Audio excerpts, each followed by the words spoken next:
What's up, everybody? Welcome to episode 35 of the StormCast, the world's best podcast. Today, we got a special episode for you. We're live on YouTube and Twitter, bringing you the latest and greatest news, updates, and stories going on around the world. I hope everyone is having a good week so far. Before we get into today's StormCast, I just want to give a quick sound check. Let me make sure everything is sounding good before we get too deep in. Hey, StormCast. Yep. We are sounding good, folks. This is going to be a great episode. I'm glad to be here with you on this beautiful yet stormy and rainy Wednesday. Of course, being stormy, I always bring the storm clouds out. What can I say? It's just what I do. All right. If you haven't already checked out the latest episode 34 of the StormCast that dropped last week. We talked about Elon Musk versus Netflix. We talked about robot babies. Holograms have arrived. Florida's new open carry law. We talked about the Texas meat ban and a lot more. So if you haven't checked that episode out, I recommend you do it. It was a great episode. Also, on the Stormy and Friends YouTube channel, we have a new video dropping this Friday. It's going to be another movie review. I have been in my movie review bag lately. This one is going to be with Pops. We went to the movie theaters and saw the movie Him. So if you haven't checked that movie out already, we give a nice little breakdown of it. So be on the lookout for that. Turn your post noties on. And as you know, it is football season. Football season is on the swing. We are in week 6 of the NFL and also week 6 of college football. My now unranked Texas Longhorns unfortunately took another L last weekend. We were doing good up until this point, but as I predicted last week, it was going to be a tough matchup, and boy, it was down at the swamp in Florida. It appeared as though we were making a comeback towards the end of the game. Arch Manning was looking good there at the end, but we couldn't pull through. But it is a long season, still got a lot to go, so I think we can come back and hopefully make it to the playoffs. But my Raiders, my Las Vegas Raiders, on the other hand, I don't see how we make it to the playoffs this year. Actually, I'd rather us just lose out. You know, we're not doing good at all. We're actually sitting at 1-4 with the Titans coming up on this Sunday. Now, the Titans is a pretty easy matchup for anybody in the league. They're pretty much one of the worst teams in the league, but so are the Raiders. So it should be a doozy. It should be a good one. Looking forward to that. My fantasy football squads are doing really good this year. All my big money leagues on Yahoo, 1 except 2. So all 8, I caught a dub except 2, and I lost by 1 in one of the leagues, and in one of them I got pretty blown out pretty bad. But the one that I got blown out pretty bad, I'm doing really good in that league. I think I'm actually like number 1 in the league. So I'm not too worried about that team. Doing really good though. I drafted really good this year. Pretty excited about that. All right, so let's get into the latest news before our main topics of the episode. So a lot going on around the world as always, and I'm here to break everything down for you and update you on what's going on. So, first up for today's episode, let's talk about Diddy. All right.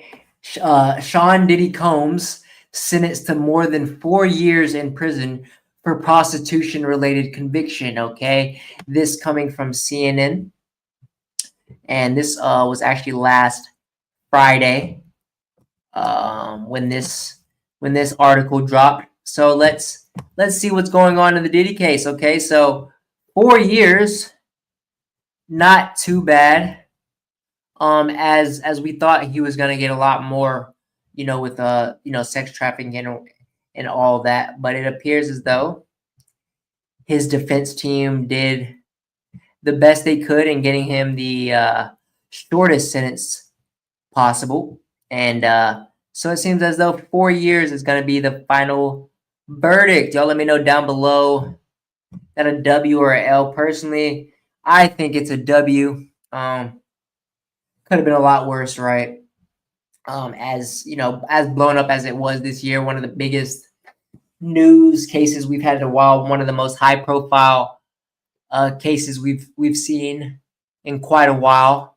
And this case went on, all summer, and so now we finally have a verdict. So let's see what's going on. Let's see what CNN, fair use. They have a video here. CNN explains how judge came to 50 months for Diddy sentencing. Let's turn it up a little bit.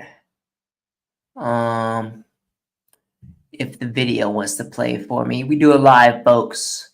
Shout out to everyone watching the live and everyone. You're looking at Carvana's newest exciting customer. So proud that we're teaming up to create Carvana. We are? It says 24 ads. Okay, one ad. So customers can shop from anywhere. That's so jack. Yeah, let's go ahead and mute that while this ad plays. They're not paying me any money to advertise their products. But if you would like to pay me, my information is down in the description below. Carfax, if you want to get some ad time here on the StormCast. Arrived at 50 months, not pleasing either the defense or the prosecution, who had a very big disparity from what they wanted. The key issue all along for sentencing was whether he was going to take into consideration the so-called acquitted behavior, specifically violence. Why I say acquitted behavior is, as you know, he was found not guilty of the more serious charges of RICO, racketeering, and of course, sex trafficking. The sex trafficking component had a force, a violence, or a fraud component. Actually, they had to consider. The defense said because he was acquitted of those charges, that meant that fraud and violence and force was not being considered or should be considered when it came to the transportation to engage in prostitution claims. Well, the judge said no. He factored in the manner in which the crimes occurred, manner in which he was convicted of those charges. He also pointed to the duration of these so-called freak-offs and hotel nights. I don't mean the length per session, but the overall time period for which these occurred and the vast resources available to him. He used words like subjugation and, of course, the powerlessness of the women who testified about their experiences, including, of course, Cassie Ventura and the pseudonymed Jane, both of whom Sean Diddy Combs directly apologized to and addressed in his opportunity to speak today before he was ultimately sentenced by this judge. Also add to that a $500,000 fine, $500,000 included here as well. But remember, he has been in jail waiting for a sentence and waiting for the trial. That can be applied to that overall sentence. They'll also have to have sort of anger management, domestic violence intervention programs as well, mental health issues related that were also detailed in the pre-sentence report, as well as what happened by the judge. Alrighty there. That video is now done. So as we heard, he got let off on some of the more serious crimes, which is, a W for him. No matter what, I never want to see a black man in jail, right? But it's pretty serious what he's been accused with. Pretty serious, and so let's go ahead and read on this article. Sean Diddy Combs has been sentenced to 4 years and 2 months in prison for his conviction of on 2 counts of transportation to engage in prostitution. He also must pay a $500,000 fine, which is probably light work to Diddy, right? Dude is multimillionaire, but still not not a easy not an easy ticket to pay for me or for the normal person. And I'm sure his defense costs are going to be even higher than that. Combs speaks. He addressed the court earlier and begged the judge for mercy, calling his actions disgusting, shameful, and sick. Combs apologized to the victims and all the victims of domestic violence. All right, so he's taking accountability as the man should do in this situation. Good for him. And now he's gonna, have to deal with this, tarnishing his reputation, his legacy for the rest of his life.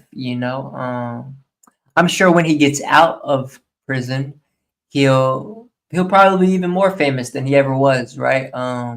This just blowing him up as he's already, of course, a superstar, uh, always in the limelight, but he's going to be even more in the limelight after this. He's going to probably have all type of interviews, requests, podcasts, appearances and things of that nature. Let's read on his defense response. Brian Steele, his defense attorney for Diddy, slammed the judge's sentence as un-American. Steele told CNN he thinks the sentence sends the wrong message and argued Combs was sentenced for conduct the jury did not find him guilty of. Okay, let's read on.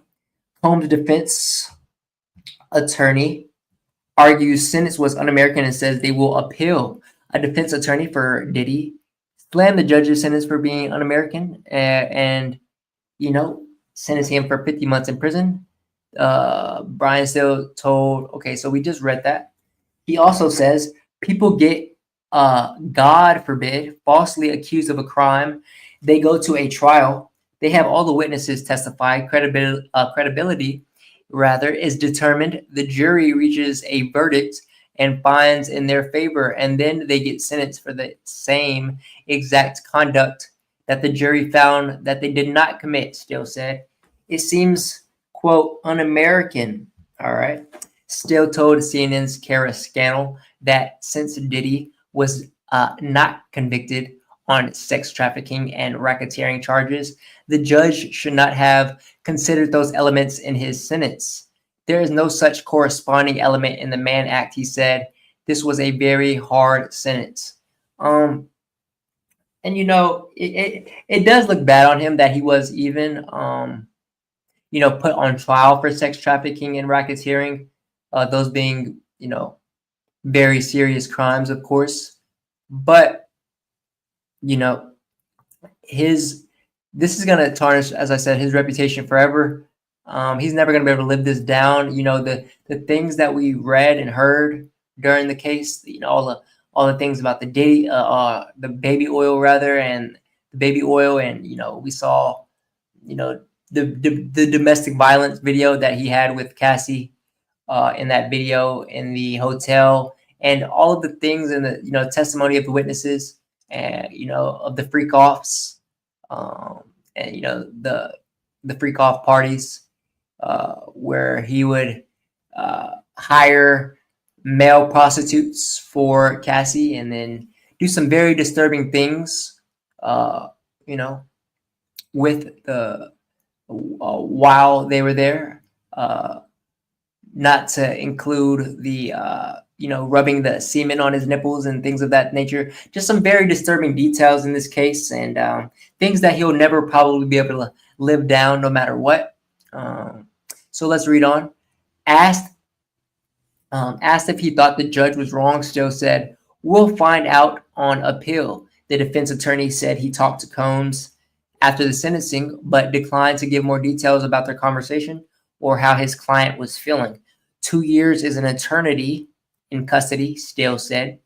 So we did hear that, since he's been on trial and, he has been in custody for all of this time, that it should take off some time of his actual 4-year sentence. So that's good news for him. But still 4 years, he'll be I I believe he's in his 50s now. He'll be damn near 60, pushing 60. Still have a lot of life to live, of course. Let's read on. Mark Agnifilo, another one of Diddy's defense attorneys, said outside the courthouse that the legal team feels they have strong basis to appeal. The jury reached a verdict on coercion and found that there was not coercion. And I think the judge said coercion today as a basis for his sentence at least a dozen times, Agnifilo said, adding that he thinks this is, quote, unconstitutional. Okay. Here we have Diddy at the Metropolitan Museum of Art in New York.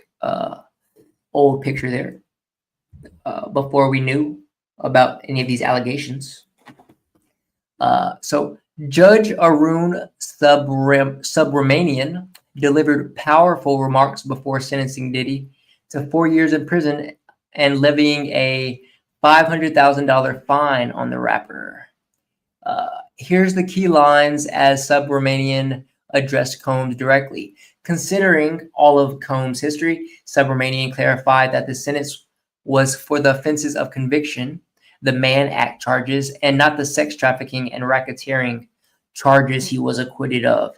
He also said that while the drugs may be behind Diddy's violent behavior, the court has to consider all of your history here. Combs' success, Diddy, we'll just refer to him as Diddy, his success and devotion to family. Subramanian said he has considered that Diddy is devoted to his family, a self-made artist and businessman who has inspired and lifted up communities, and noted that his successes are even more impressive given the struggles in his childhood. Okay.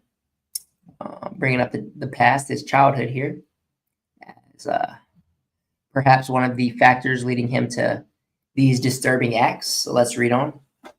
On the defense's arguments, Subramanian rejected the defense's attempt to characterize the freak-offs and hotel nights as intimate, consensual experiences or just a sex, drugs, and rock and roll story. On the victims, Subramanian said a substantial sentence must be given to send a message that abuse of women is met with accountability, adding that the court is not assured that Diddy would not commit these acts again. Diddy's irreparably harmed two women, the judge said. Subramanian also thanked the witnesses and victims for coming forward and telling the world what happened. Okay, so having a woman judge obviously is not helpful in Diddy's case. And, she wants to send a message, clearly, a pro-woman message. And,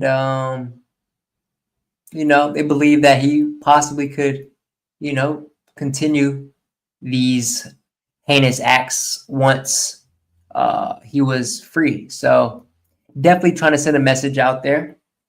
Another notable development from the afternoon, after lunch, there were short statements from a reverend and a reentry program head. The defense wrapped its statement, followed by 5 defense attorneys. Today mentioned the victims. Then Diddy addressed the court using similar material from the letter he wrote to the judge. Let's read on. The attorney says he hopes Diddy's sentence encourages victims who are suffering in silence to come forward. Eric Fuddley, a lawyer who represents others who have filed lawsuit against Diddy, said he hopes today's sentencing encourages other victims to come forward. Quote, I appreciate the judge's focus on the victims and devastation Mr. Diddy inflicted on their lives. He said in a statement, I hope the fact that someone as notorious, wealthy, and famous as Diddy will be spending years in prison for his crimes will encourage other victims who are suffering in silence to come forward and confront their abuser, no matter how powerful he may appear. Okay. Let's read on. Cassie Ventura, her attorney, says nothing can undo the trauma caused by Combs, right? And here comes the victim mentality, right? Trauma caused by Diddy, right? Obviously, she had, maybe she should have gotten maybe a sentence for perhaps the drugs, and maybe they should have looked more into her, uh, uh, and possibly drawing up a case against her. Because I mean, she obviously didn't do this alone, as we heard before when I covered this a couple episodes ago. She was actually the one who, planned and scheduled a lot of the prostitutes at the freak offs. So why she is just getting away scot free is, a bigger problem all alone, right? But of course, the woman is going to play the victim, and that is what we are seeing here. Let's read on. Doug Wigner, Cassie Ventura's attorney, released the following statement. While nothing can undo the trauma caused by Diddy, the sentence imposed today recognizes the impact of the serious offenses he committed. We are confident that with the support of her family and friends, Miss Ventura will continue healing, knowing that her bravery and fortitude have been an inspiration to so many. Okay, so now she's an inspiration, right?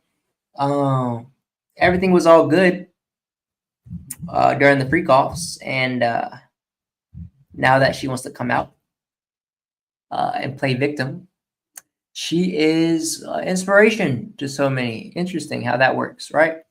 Let's read on. Diddy's sentencing hearing has ended. The sentencing hearing for Diddy has ended. That is the latest on this. Let's see what else went on in this courtroom. So the judge to Diddy says, you have a universe of people who love you. And we have a picture. Of course, there's no pictures that are allowed to be taken inside of the courtroom, but they do draw pictures, and this is one of them. We have Diddy looking pretty devastated as he becomes emotional as his children go to the podium to make impact statements during his court sentencing on Friday, right? So I guess his children went to the stand and said their piece on the case. After handing down the sentence, Judge Submarine addressed Diddy directly, saying he knows Diddy is likely in a dark place right now, but that he and his family would get through it. There is a light at the end of the tunnel, the judge said. These letters, all those letters that I saw, show that you have a universe of people who love you, the judge said, referencing several letters from from Diddy's mother, sister, children, and friends. Quote, let them lift you up now, just like you've lifted them up for so many years. Okay, so I don't think actually Submarine is a female judge. I might have misspoke on that. But let me do a quick fact check so I can bring you guys the actual truth. Because I want to give you guys the most accurate information here on the StormCast. Looking up a picture of the judge now. So yeah, I want to say, yeah, no, I might have been. Is that Sean Diddy's lawyer? So yeah, I think the Judge Submarine is actually a woman. So I might have been right on that actually. All right, let's read on. So where were we at? In closing, the judge told Diddy, you will have a chance to show your children and the world what real accountability and healing look like. All right, so judge thanks the victims for coming forward. The Judge Submarine said that Cassie and Jane have been, quote, through abuse and trauma that most of us cannot imagine. Submarine thanked the victims for coming forward and said, "I want to say, first, we heard you." To Cassie, Jane, and the other victims here who came forward, I can only say, your families are proud of you and your children. When they're old enough, they will be proud of you, and I am proud of you for telling the world what really happened. Okay, so a lot of sob story, a lot of victim mentality I'm seeing here. I think that's all we really kind of even need to talk about here.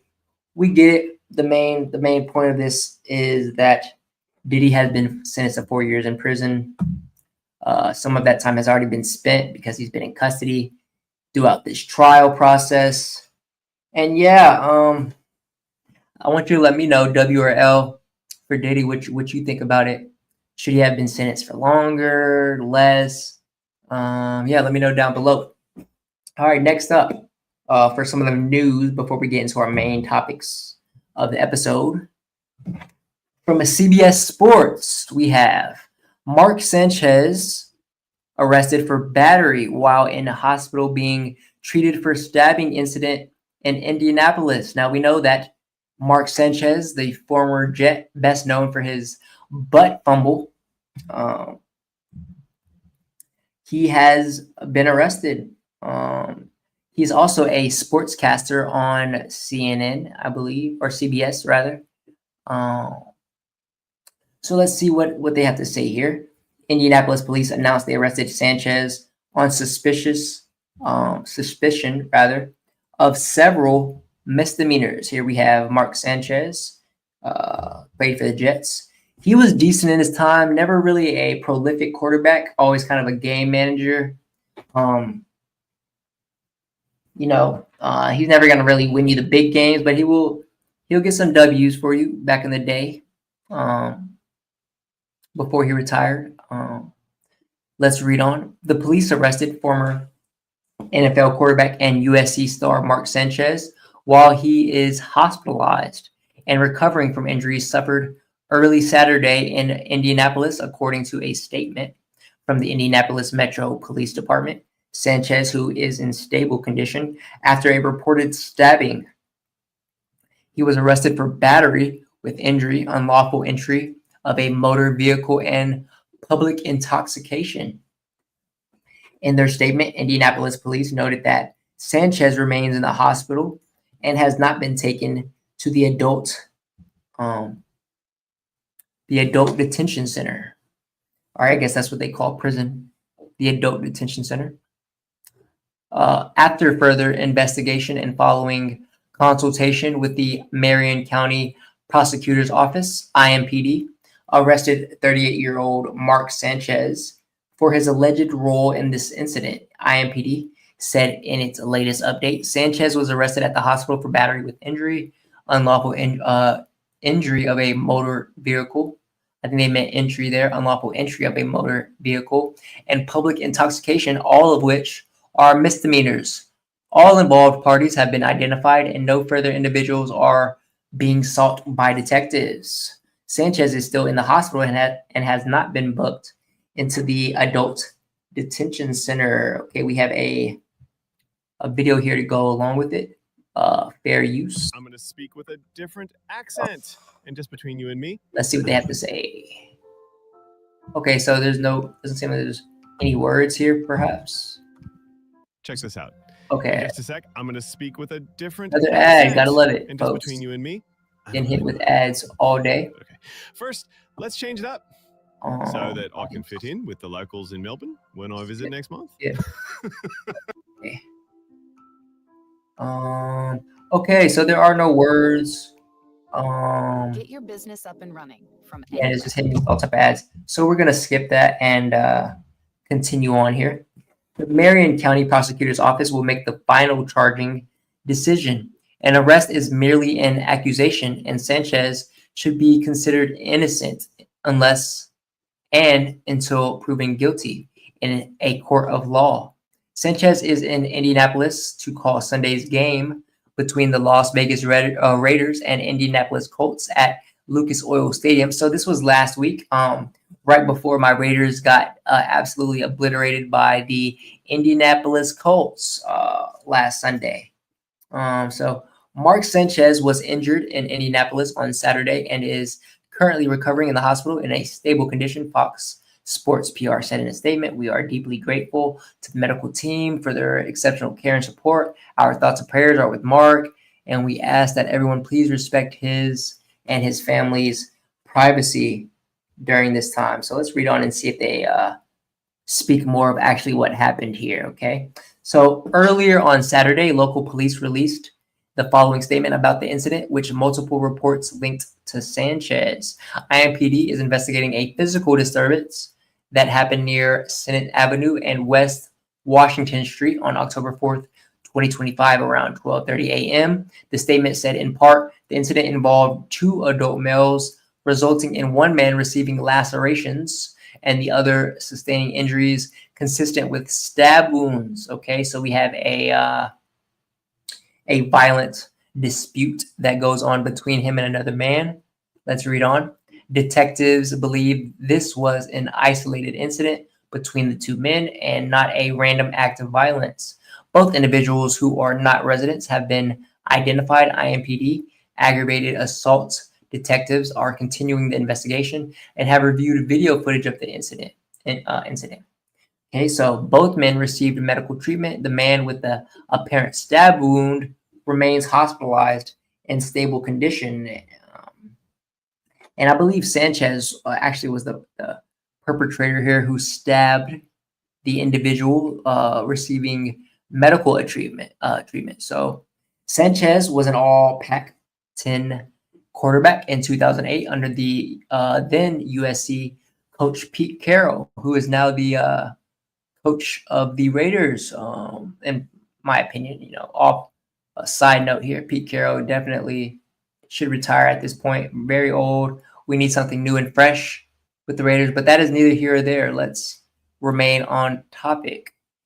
After leading the Trojans to a 12-1 record, after earning the starting nod for the first time in his career, the number 5 overall pick in 2009 by the New York Jets, Sanchez played 10 NFL seasons for various teams and finished with a 15,357 yards passing, 86 touchdowns, and 89 interceptions. Okay, his best game came early on in New York when he led the franchise to the postseason in consecutive years and managed a 4-2 record as a starter in the playoffs with back-to-back appearances in the AFC title game. Sanchez retired from the NFL in 2019 to pursue a broadcasting career, as many former quarterbacks and NFL players do. Okay, so that's all they actually have here, being reported by CBS. From what I know, that apparently Mark Sanchez was intoxicated one night, and apparently he was doing wind sprints in an alley when a truck driver blocked his path to do wind sprints, and they got into a dispute. One thing led to another. They both end up injuring each other, and now they are, being detained. And I will keep you updated with what goes on with Mark Sanchez. Alrighty. Next up, more news we have from people. We have Bad Bunny selected for the Super Bowl halftime show. All right. A lot of mixed opinions, mixed thoughts going on around the country. You let me know what you think about Bad Bunny and his nomination to be the halftime performer. Bad Bunny claps back at critics of his Super Bowl halftime show performance, jokes viewers have 4 months to learn Spanish. All right. And I'm sure that's going to upset a lot of Americans, especially a lot of conservative, white male conservatives that hear that, right?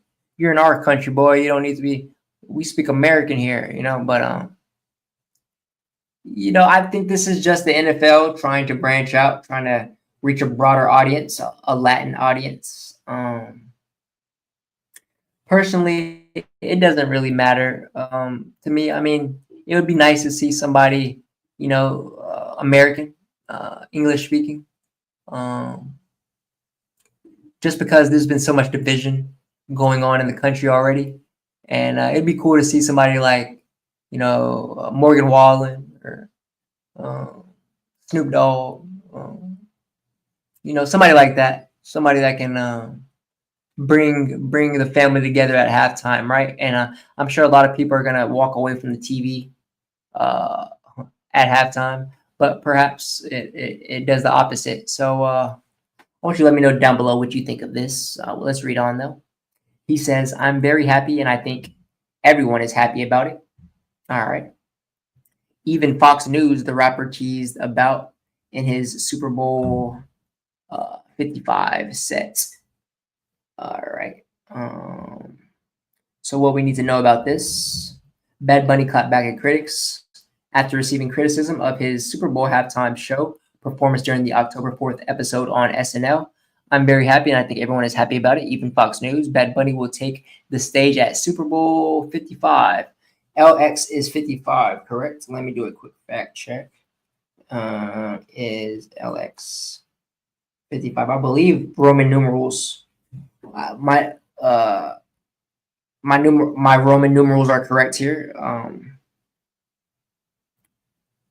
In Roman numerals, in Roman numerals. In Roman numeral. In Roman LX. Okay, so LX is 60. This is okay. So LB is 55. There, I was wrong. So this is gonna be Super Bowl 60. All right. So Bad Bunny has no time for the haters during his opening monologue as he hosted Saturday Night Live on October 4th. The rapper, 31 years old, clapped back at critics of his Super Bowl 60 halftime show performance. We just read that he says he's happy. Everyone's happy about it. I also believe he's dating. Is it Kendall Jenner? One of the Kardashians, right? I believe it's Kendall Jenner. Either way, closing. So while he was on SNL, he teased before various clips spliced together from the network shows played, stating, "Bad Bunny is my favorite musician, and he should be the next president." Okay, so he's making fun of Fox News. He's being lighthearted here. At least he's got a good sense of humor, right? In quotes, "But really, I'm very excited to be doing the Super Bowl, and I know that people all around the world who love my music are also happy." Personally, I don't know too much of his music. I'm not much of a Latin listener personally, but I do know he has a huge audience, very famous, especially, Spanish being perhaps one of the most spoken languages on earth, if not the most spoken. Bad Bunny continued, then adding in Spanish, "Especially all of the Latinos and Latinas in the world here in the United States who have worked to open doors. It's more than a win for myself. It's a win for all of us. Our footprints and our contribution in this country. No one will ever be able to take that away or erase it." Closing out the segment, the Ojitos Lindos musician poked fun at complaints about the music being in Spanish and how the halftime show would be too strong. "If you didn't understand what I just said, you have 4 months to learn." Okay, so kind of some playful jabs there at people who are criticizing him. We have his monologue here, but I don't want to play it because I don't want to get copyrighted. But if you do want to watch that in his monologue on SNL, it's called Bad Bunny Monologue SNL. So go and check that out. Let's read on. Bad Bunny, born Benito Antonio Martinez Ocasio, was announced as the halftime show performer on September 28th. Super Bowl 60 will take place at Levi Stadium in Santa Clara, California in February. Okay, so they're going to be playing at the the 49er Stadium out there in Santa Clara. All right. The artist spoke about the gig in an X post that day, writing, "I've been thinking about it these days, and after discussing it with my team, I think I'll do just one date in the United States." The statement was a reference to his decision to skip touring the country for his Debbie Terrar Ma Photos World Tour due to President Donald Trump's use of the U.S. Immigration and Customs Enforcements for immigration crackdown. Okay, so I guess he's not too happy about the ICE raids going on around the country. I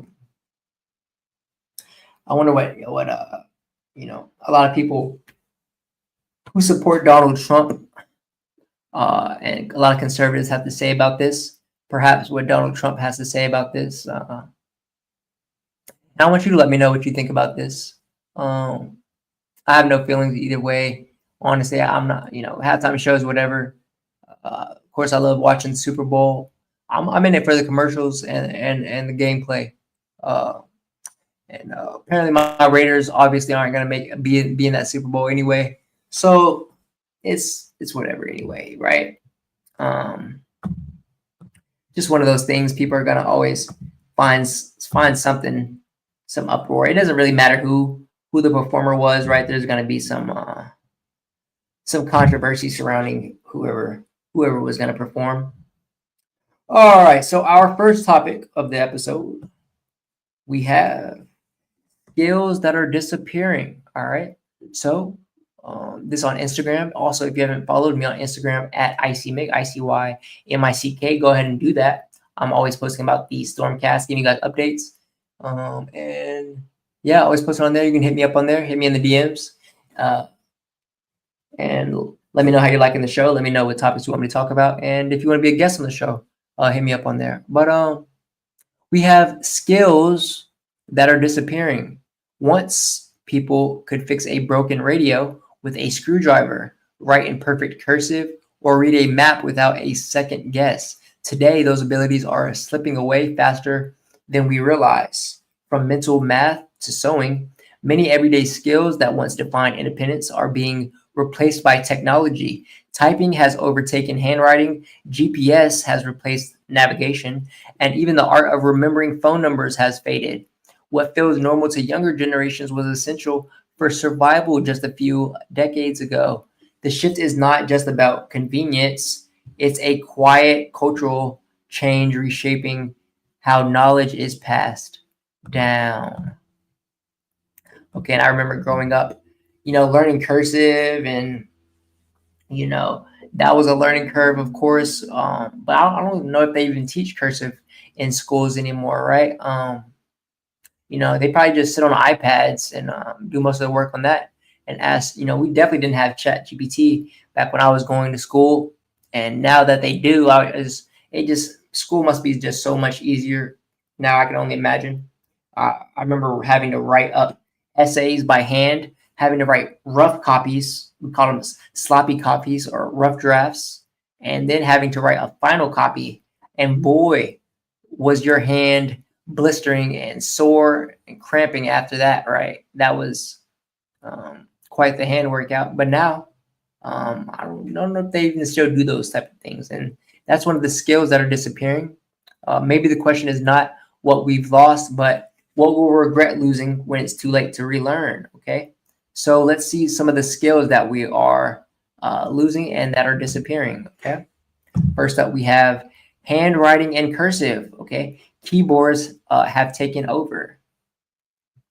And some of this, guys, is just inevitable. That's just the way the world is shifting as technology becomes more and more advanced. Things are going to disappear. Skills that are useful in the past are going to be overtaken by technology and are going to be no longer needed, right? At one point, you had people in the 1800s riding on horseback and carriages, right? And then, come the 1900s, we have vehicles and, aircrafts and spaceships and whatnot. So it's just the way of the world, no point to sit around and cry about it. I believe. Next up, we have mental math. Calculators have taken over. Okay. Yeah, mental math, it's definitely not needed anymore with calculators and iPhones and ChatGPT. Next up, we have reading maps. GPS does the thinking. It's crazy to think that before GPS, they were, I remember going on road trips with my dad and my family and whatnot. And I remember him pulling out the map and actually like looking at, a map and, and whatnot. So it's just funny to think about. That's definitely a thing of the past. Next up, we have writing letters, emails, and texts replace the pen. Okay, so now if you write someone a letter, that's probably seen as very sentimental and impactful because of the time and effort it takes. But nobody's writing their lover letters anymore, or love notes and whatnot. Next up, we have sewing and mending clothes. Okay, so it's cheaper to buy new clothes than repair. Okay, so as before, when you would get a hole in your clothes or in your pants or whatever, you'd whip out the sewing machine, right? But that just takes too much time, and it's just cheaper to just buy yourself a new pair. Next up, we have starting a fire without matches. Okay, survival skills fading fast. And as a proud former Boy Scout, Scouts honor, I remember, going out in the woods and learning all survival skills and having to start a fire with a flint and steel. And yeah, it's just one of those things. It's a learning curve, but I guess if you ever do get stranded in the woods and need to survive, it would come in handy, right? But a lot of people don't go out in nature, go camping and things like that anymore, right? Next up, we have analog photography. Film has replaced it by endless digital shots, right? As before, where you would have to, just use a little camera to, take little pictures, analog style. Now we have iPhones and, advanced cameras. So no need for analog photography. Next up, we have shorthand and note taking. Okay, voice recorders do the job. Okay, so as before, where someone would have to actually, write down every word someone said, perhaps in a case, federal case, or a criminal case and whatnot. Use maybe even a typewriter or something like that. We can just record it audio style now. Which a lot of these things are good, right? Who wants to sit there and have to remember everything someone says, right? Can't be easy. And last on the list here of skills that are disappearing in our society, we have face-to-face conversations. Okay, emojis say it all. And as we enter the digital age, conversation obviously is becoming less in person and more online. So it's just easier to send the emoji than have to have a meeting with an actual person. All right. So let's move on. Coming up next, we've got a cold water swimming benefits. And I've been doing a lot of swimming lately. Every weekend, I've been hitting the pool and doing a lot of cold water swimming. The pool is usually very cold. And boy, can I tell you that not only physically do I feel amazing after with a reduction of inflammation on my body, my nerves, everything, sitting in a chair all day, just being able to be in water, not have any pressure on you, and to float and exercise that way. But mentally, I feel a huge improvement after. You just feel so clear and amazing. So cold water swimming shows promising results for mental health, but always work with healthcare professionals for depression treatment. Okay. So emerging research suggests cold water immersion may have significant antidepressant effects through multiple mechanisms, including increased dopamine, norepinephrine, and endorphin production, improved stress resilience, reduced inflammation, and enhanced neuroplasticity. Case studies show some individuals with treatment-resistant depression experienced remarkable improvements with regular cold water exposure. However, cold water therapy should complement, not replace, mental health treatment. Yeah, I also take my cold showers every morning.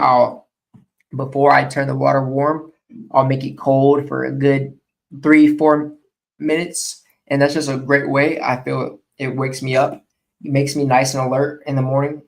And I also do feel a reduction in inflammation. My body feels a lot better after cold showers as well. So it says research shows swimming in cold water can be more effective than medication for treating depression. So if you claim to have depression, how about you try swimming in some cold water?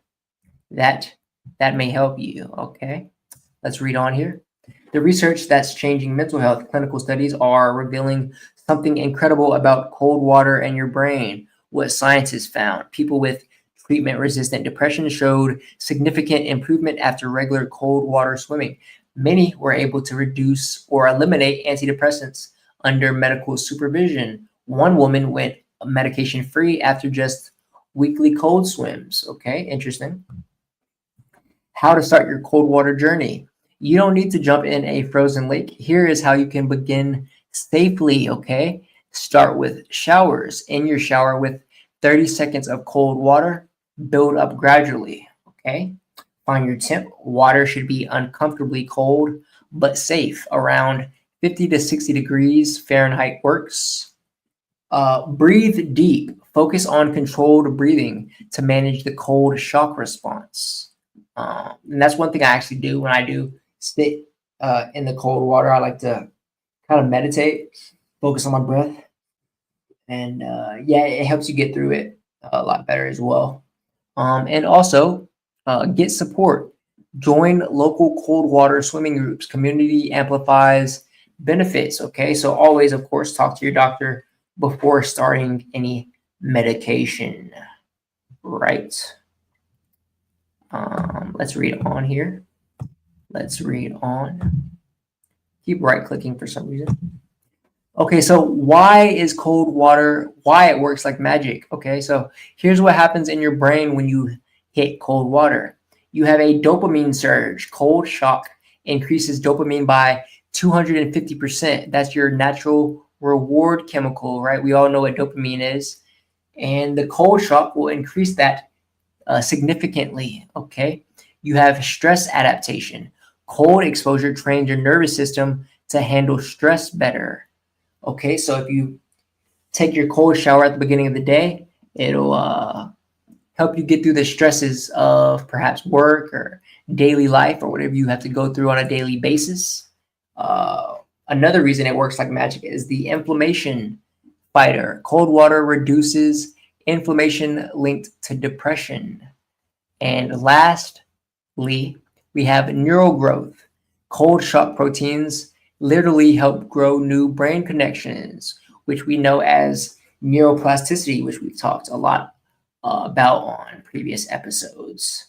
So, ladies and gentlemen, if you feel yourself down in the dumps, maybe even depressed, find a local cold pool or maybe hop in a cold shower for, just 30 seconds at a time will even increase that dopamine and that stress response that you are dealing with. Okay, let's move on to our next topic. We have things you didn't know you needed to replace. Okay, so I want you to let me know down below how many of these did you know or maybe even not know that you needed to replace regularly. Okay, so these are the things you didn't know you needed to replace regularly. We have toothbrush first on the list. Okay, so your toothbrush should be replaced every 3 months. And Yeah, that just seems like a no-brainer, right? You're putting something in your dirty mouth all the time and you see it getting dirty. Probably should replace that, right? I mean, common sense. Next up, we have bath sponges. Should be replaced every 3 to 4 weeks. Okay. Next up, we have razors. Razors should be replaced every 5 to 7 shaves. And I use an electric shaver. I hope that doesn't, mean I have to replace my electric shaver every 5 to 7 shaves. I definitely don't do that. But if you are using one of these type of razors, the manual razors, every 5 to 7 shaves, ladies and gentlemen. Next up, we have hair brushes. Should be replaced every 3 to 6 months. Okay. Next on our list, we have kitchen sponges. Should be replaced every 1 to 2 weeks. Okay, so after washing dishes a lot, it gets nice and nasty. You don't want to be putting that on your dishes. Every 1 to 2 weeks, they say.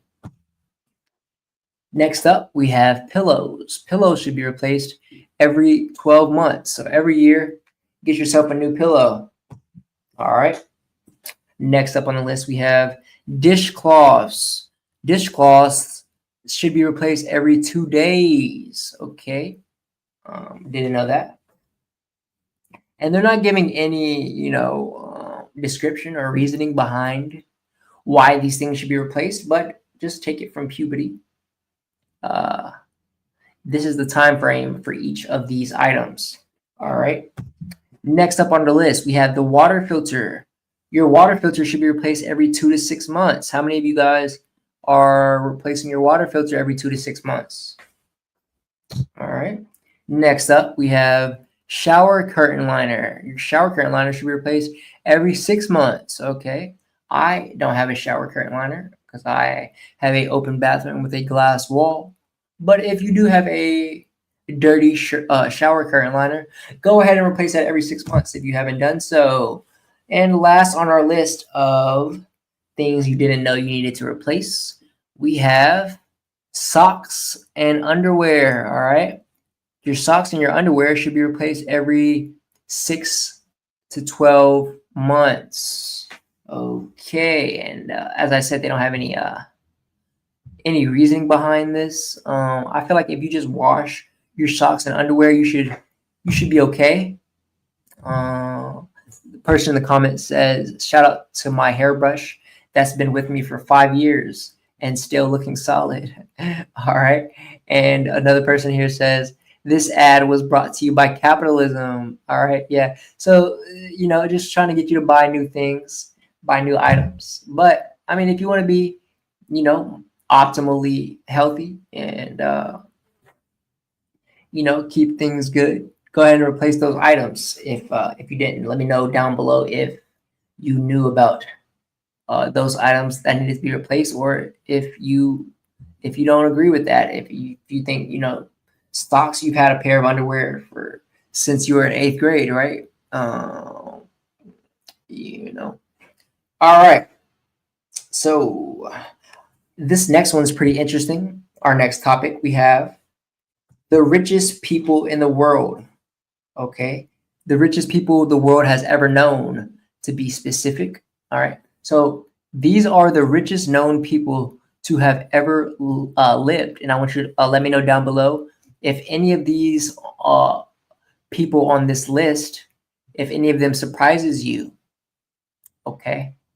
First on our list, we have Mir Osman Ali Khan. Okay, so this guy, he owned the Golconda diamond mines, which were the world's sole source of diamonds for about 2,000 years, right? So this guy monopolized diamonds and racked up a net worth of $230 billion. Okay, so these are just individuals on this list. Of course, there's probably families on this list, families out there rather, that have made way more as a family, generational wealth, of course. But these are individuals that we are speaking of here.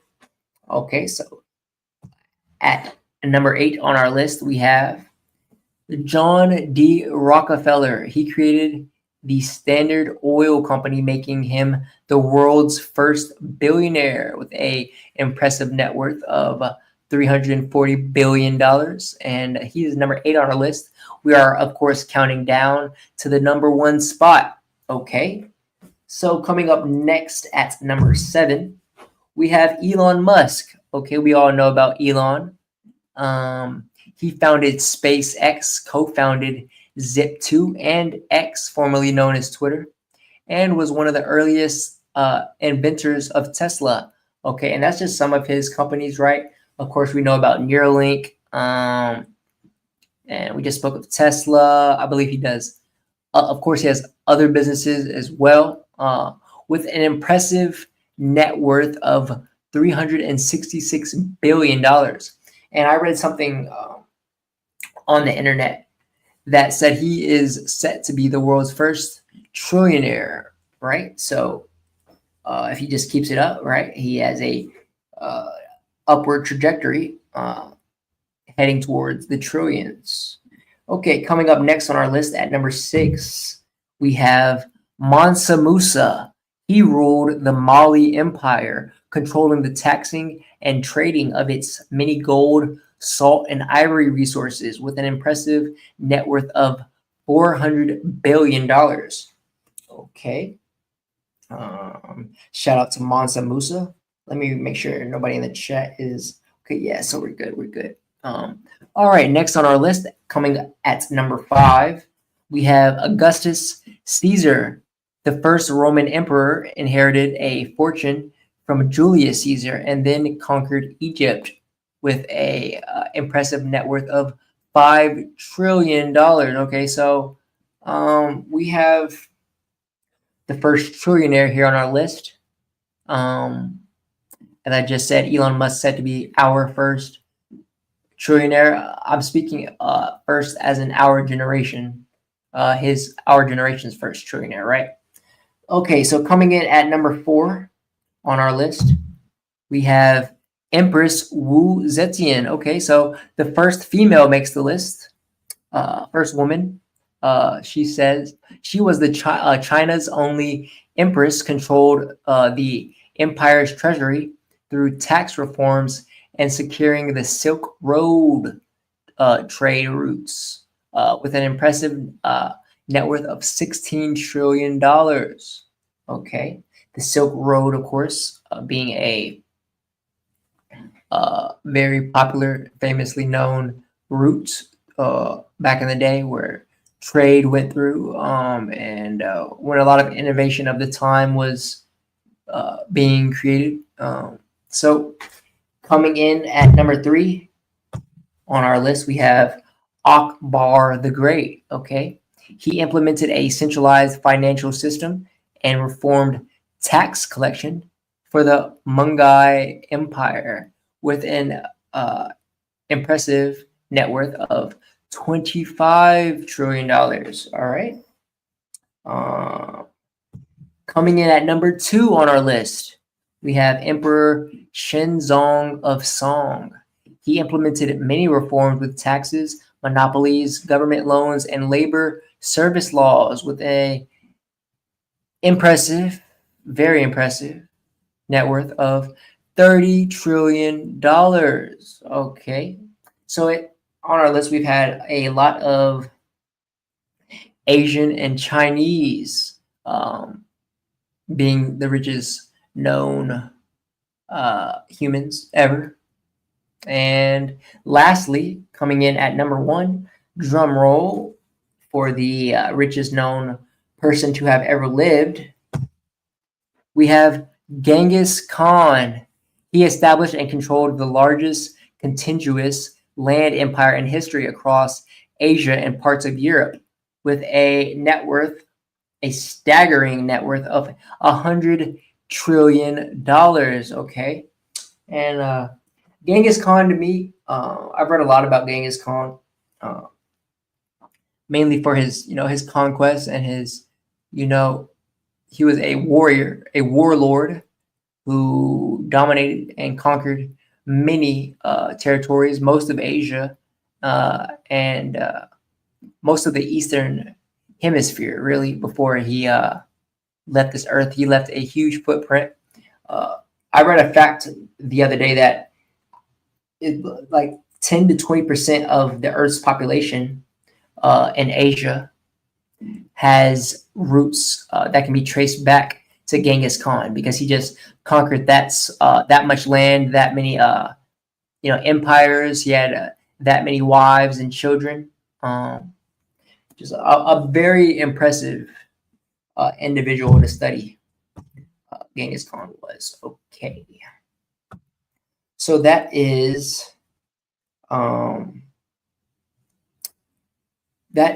a pretty interesting topic there. You guys let me know if you knew about any of those individuals on that list.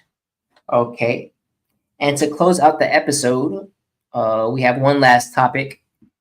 Let's wrap things up with something that I found pretty interesting, pretty cool looking.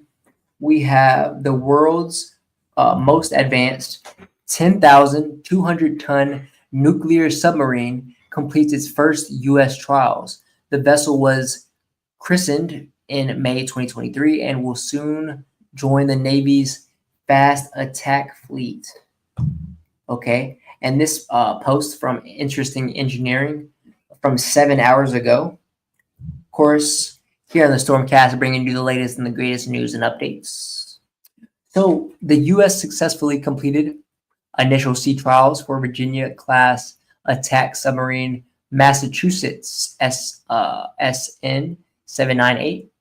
Huntington Ingalls Industries, or HII, said Tuesday that its Newport News shipbuilding division has completed initial sea trials for the Virginia-class attack submarine Massachusetts, marking a major milestone before delivery to the U.S. Navy.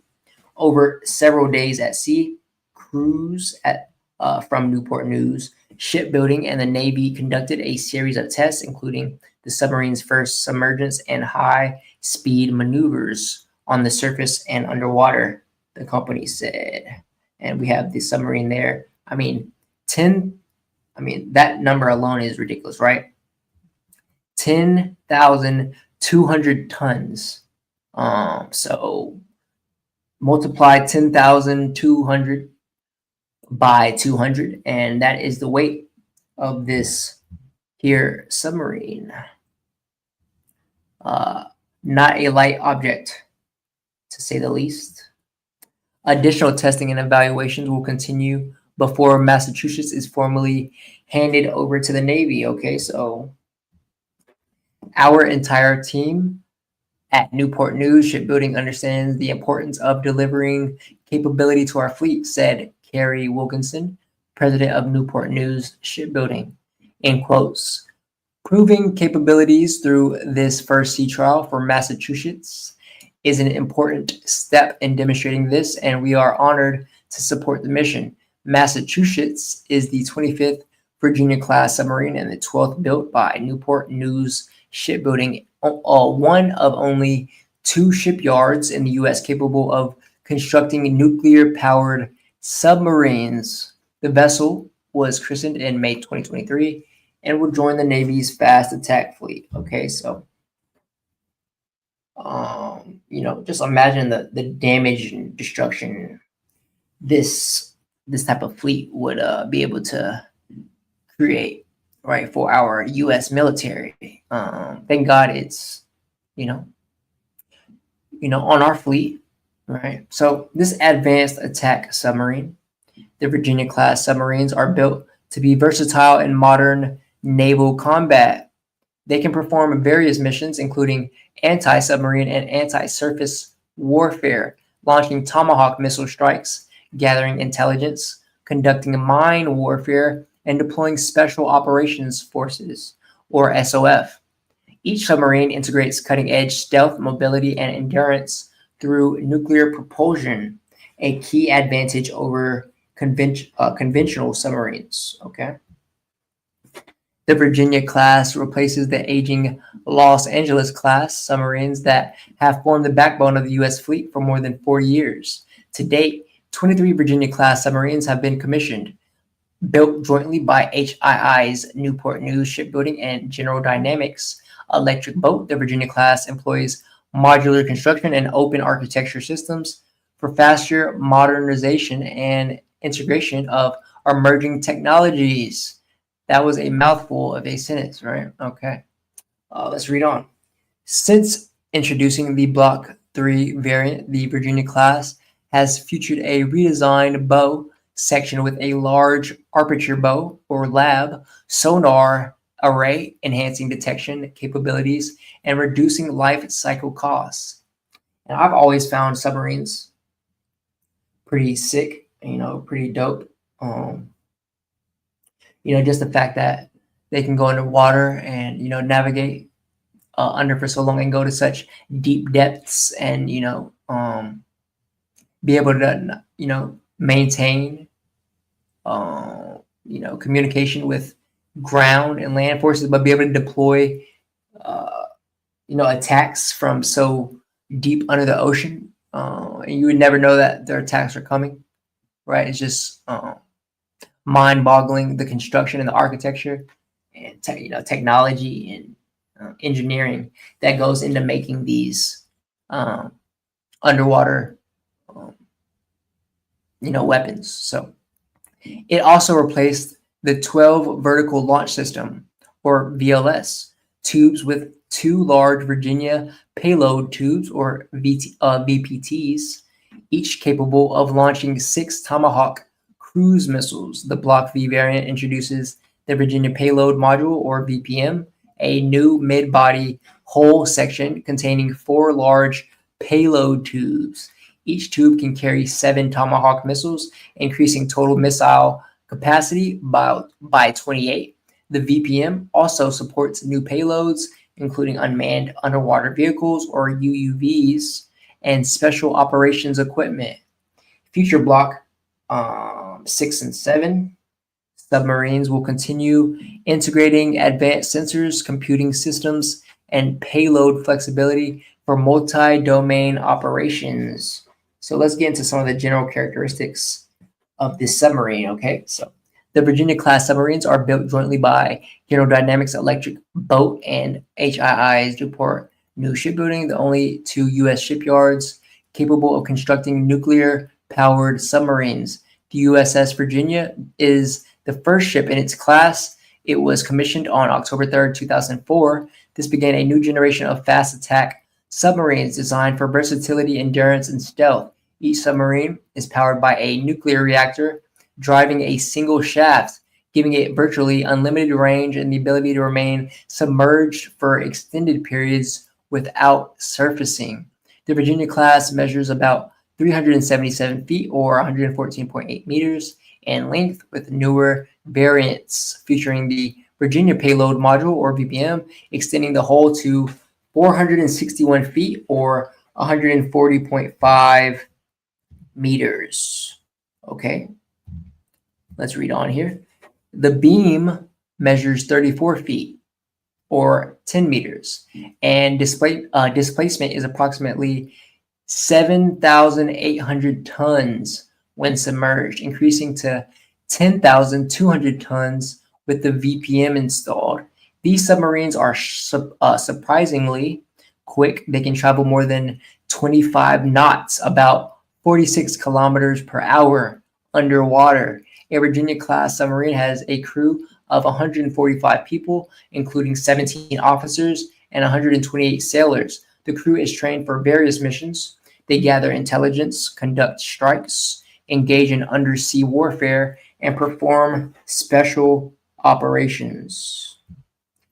Designed with a modular architecture and commercial off-the-shelf components, the Virginia-class can be rapidly upgraded with new systems and sensors throughout its service life. The combination of stealth, endurance, and payload capacity ensures that these submarines remain at the forefront of U.S. naval power projection and undersea warfare for decades. With the completion of its first sea trials, Massachusetts moved one step closer to joining the fleet, reinforcing the Navy's strategic advantage and undersea dominance well into the 21st century. Very dope stuff there. And luckily, we have it on our team. As an American, wouldn't be wouldn't be that good to have something like that at our border, right? Very advanced warfare we got going on. As we know, the world is always volatile, always on the brink of, World War III.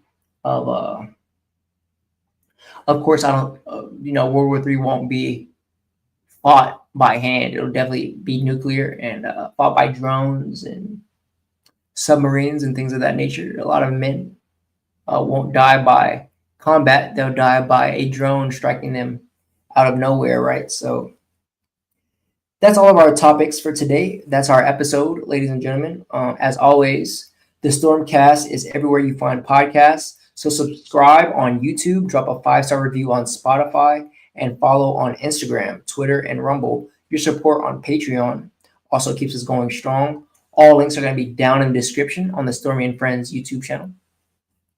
And I just want to thank everybody for joining me on today's episode. We currently have 6 live viewers, so shout out to everybody in the chat, WChat. We have weekly episodes dropping. We've been doing Wednesdays or Fridays, so keep those post notifications turned on and to stay updated for the next episode. And as always, if you want to support the channel and the podcast further, you can hit the description, join the Patreon, join a like-minded community where you can get behind the scenes vlogs, videos, and uncensored content that I can't post on YouTube. As always, if you feel inclined, drop a comment down below and let me know what you thought of today's episodes. If you have any questions, concerns, topics you want me to speak on, let me know what you thought about today's topics. Were they good, bad, happy, or sad? And before we leave for today's episode, I just want to give you a quote of the day, something I found inspiring. And the quote goes, "A cat that dreams of becoming a lion must first lose its appetite for rats." Okay, and so what that means for me is if you want to upgrade yourself, if you want to become the best version of yourself, if you want to optimize yourself in the best way possible, become the best man or woman that you could possibly be, then you're first going to have to, kill a lot of the old habits or instincts, or maybe perhaps drop some friends or relationships that are holding you back in life, right? So just keep that in mind as you go on throughout the day. I hope you have a blessed day. Stay blessed. I love you so much. And that's it for today's episode. I'll see you in the next one, folks. Peace.